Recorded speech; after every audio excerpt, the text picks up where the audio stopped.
Assalamualaikum warahmatullahi wabarakatuh. Perkenalkan, nama saya Ihsan Marzuki. Di video kali ini saya akan menjelaskan tentang konsep diri. Nah, konsep diri ini sendiri diperkenalkan pertama kali oleh Carl Sarton pada tahun 1964 sampai dengan 1000 sorry diperkenalkan pertama kali oleh Carl Sagan pada tahun 1864 sampai dengan tahun 1926 Masehi. Lalu dikembangkan oleh George Herbert pada tahun 1863 sampai dengan 1931 Masehi. William the Books mengatakan bahwa konsep diri merupakan persepsi fisik, sosial, psikologi tentang diri kita sendiri yang didapat dari pengalaman dan interaksi dengan orang lain. Dengan kata lain, konsep diri merupakan pemahaman tentang diri kita sendiri baik berupa fisik, sosial, psikologi yang didapat dari pengalaman dan interaksi kita dengan orang lain. Fletcher mendefinisikan bahwa konsep diri merupakan sebagai keseluruhan gambaran diri, keyakinan, perasaan, dan nilai-nilai yang berhubungan dengan individu. Nah, kemudian Edgewater membagi konsep diri itu ke dalam 3 bentuk. Yang pertama, pandangan kita terhadap diri kita sendiri. Yang kedua, harapan seseorang mengenai dirinya. Yang ketiga, pandangan orang lain terhadap dirinya.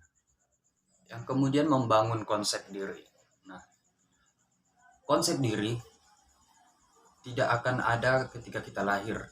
Konsep diri itu ada ketika seseorang telah mengenal dirinya, ketika seseorang telah bisa membandingkan antara dirinya dengan orang lain. Maka pada saat itulah konsep diri seseorang itu ada. Semakin banyak ia mengenal dunia luarnya dan semakin banyak ia mengetahui tentang atau semakin banyak ia mengetahui tentang dunia sosialnya, dan semakin banyak ia berinteraksi dengan orang lain, maka konsep dirinya akan terus bertambah dan terus berubah. Kemudian adalah faktor yang memengaruhi konsep diri. Menurut Stuart dan Sanden, konsep diri itu dipengaruhi oleh 3 hal.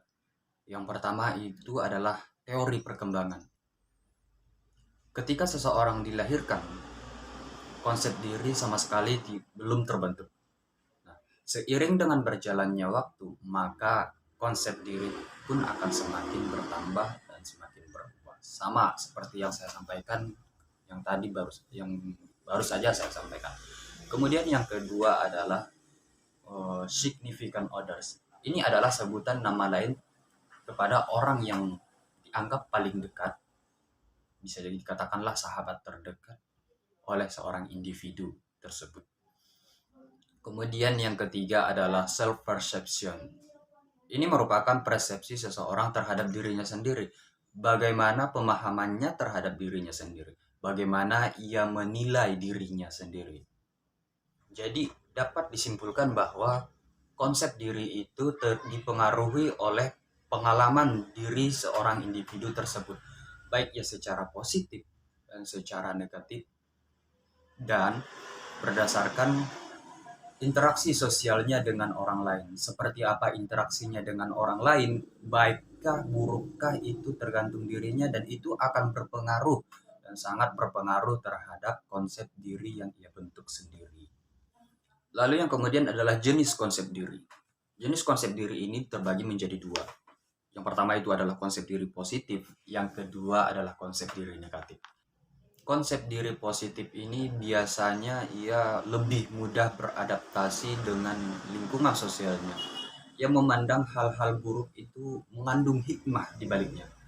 Nah, jadi orang yang berkonsep diri positif ini, yang jenis positif ini biasanya itu orangnya optimis ya.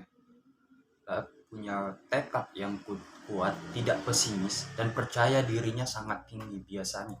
Namun sebaliknya dengan konsep diri yang berjenis negatif, dia ini lebih pesimis, lebih berpikiran negatif thinking terhadap sesuatu hal yang ia pikirkan, selalu ragu-ragu dalam membuat keputusan, ia akan selalu bingung ataupun bimbang atas segala permasalahan hidup yang ia jalani. Karena kenapa? Ya, karena dipengaruhi oleh faktor-faktor yang sebelumnya saya sudah jelaskan tadi. Faktor-faktor tersebut memengaruhi dan membuat dirinya menjadi seorang yang negatif, berkonsep diri negatif. Kemudian adalah dimensi konsep diri. Dimensi konsep diri ini dibagi ke dalam dua jenis juga. Yang pertama itu dimensi internal. Nah, dimensi internal ini adalah segala sesuatu bentuk penilaian yang ia buat sendiri melalui atau yang ada di dalam dirinya. Jadi penilaian terhadap dirinya sendiri itu dia buat sendiri begitu kira-kira. Lalu yang kedua adalah dimensi eksternal ya. Kata eksternal itu berarti di luar ya. Berarti itu di luar dalam dirinya gitu.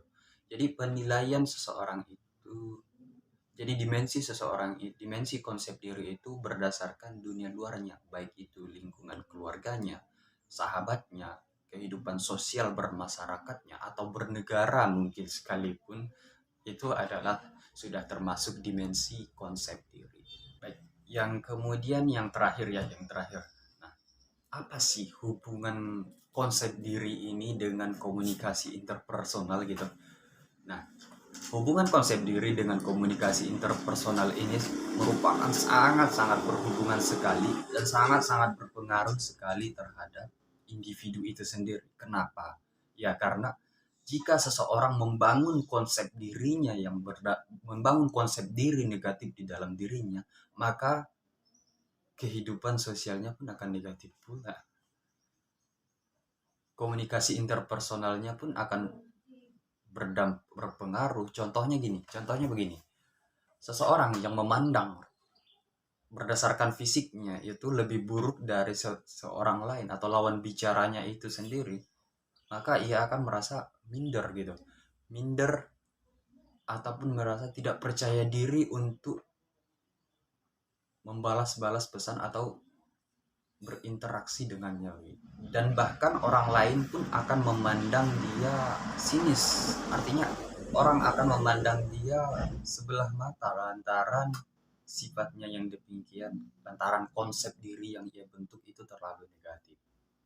Beda halnya dengan seseorang yang membangun konsep dirinya itu secara positif. Dia akan lebih percaya diri, disenangi oleh orang lain, mudah beradaptasi, dan itu sangat berpengaruh terhadap komunikasi interpersonalnya. Nah, pertanyaannya, komunikasi interpersonal itu apa? Komunikasi interpersonal itu adalah komunikasi yang dilakukan antara satu orang dengan orang lain. Atau dapat diartikan komunikasi interpersonal itu adalah komunikasi yang dilakukan oleh dua orang, baik itu antara sahabat dengan sahabatnya, dosen dengan mahasiswanya, atau antara ibu dengan anaknya, ayah dengan anaknya, kakak dengan adiknya. Itu semuanya merupakan bagian dari komunikasi interpersonal. Nah, jadi itu sangat berpengaruh sekali. Jika seseorang yang membangun konsep diri yang negatif, maka negatif pula lah komunikasi interpersonalnya. Begitu juga sebaliknya. Jika seseorang membangun konsep diri yang positif di dalam dirinya, maka komunikasi interpersonalnya pun juga positif tentunya. Nah, begitulah konsep diri. Sangat-sangat berpengaruh terhadap kondisi fisik seseorang, kondisi sosial seseorang, ataupun kondisi psikologis seseorang. Jika tidak pandai dalam membangun, maka ia akan runtuh. Tapi jika seseorang itu pandai membangun konsep dirinya dengan sangat baik, dia akan sangat kokoh. Terpaan apapun akan menjadi penghalang untuk dirinya bersosial, berinteraksi, dan berkomunikasi interpersonal atau komunikasi yang lainnya. Mungkin itu saja yang dapat saya sampaikan. Semoga kita semua paham. Saya juga paham. Maklumlah, saya juga masih belajar. Mungkin apabila ada salah-salah kata ataupun perbuatan yang kurang berkenan di hati, saya meminta maaf dan kepada Allah saya meminta ampun. Demikian, wabillahi taufiq wal hidayah. Wassalamualaikum warahmatullahi wabarakatuh. Terima kasih.